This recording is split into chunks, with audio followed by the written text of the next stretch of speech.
Well, what appeared an economic blessing at first has now turned sour for Hungary. The country's farmers claim their profits have dwindled since the country joined the European Union, as a market is flooded with cheap imported produce. They now say they're ready to do anything to save themselves from bankruptcy, as RT's Alexey Yaroshevsky now reports. At first glance, it looks like a Hungarian success story. 2 decades ago, this farmer started his business with just 4 pigs. Nowadays, he sells 1,500 every year, and couple that with several hectares of sunflower and melon fields. You may think this is a lot, but Andrei says it's only just enough to keep his business afloat. He says it'd have been far more a success if his country stayed away from the European Union. Now I can only sell my produce to local mini-markets. Transnational companies have flooded my country after EU accession, and they sell cheap meat imported from Denmark and Holland. Its production is cheaper, but they feed their pigs with expired canned meat, while we feed our pigs with corn and natural food. For us, the EU accession was a huge blow. The pork production industry is one of the examples of how an already ailing Hungarian agricultural industry suffered an even greater decline after joining the EU. And the numbers speak for themselves.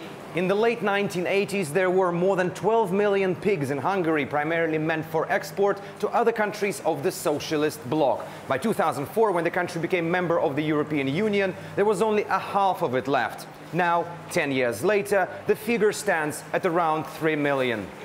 While this particular agricultural sector saw dwindling numbers, some others, like sugar production, even went bankrupt. What was meant to be free market competition turned sour when Budapest was told to play by the EU's rules. The only industry which felt a positive effect from EU accession was local winemaking, with its famous Takai bottles selling well across the continent. But the country's political elites say this is a poor consolation for a country which has exceptional agricultural conditions. We have everything to be Europe's most powerful agricultural nation. We estimated that the 10 million people of Hungary can feed 30 million in Europe. But in the EU, nobody wants what we produce. At the same time, we've lost all our eastern markets, where we were the primary exporters in the 1980s. The situation became so bad that at some point the Hungarian government had to act swiftly. When the floodgates of cheap European farm produce were opened into Hungary, prices for our own milk, poultry and meat crashed, and tens of thousands of our farmers almost went bankrupt. We were forced to implement the toughest legislation in the whole of the EU to protect our own producers.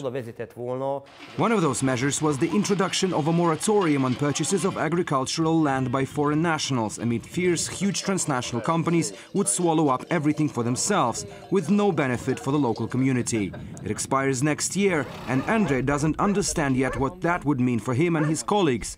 But this time he wants to be prepared for a potential crisis and is forced to find new markets in the East, ready to sell even to China if it means keeping the farm alive. Alexey Yaroshevsky, RT, reporting from Hungary.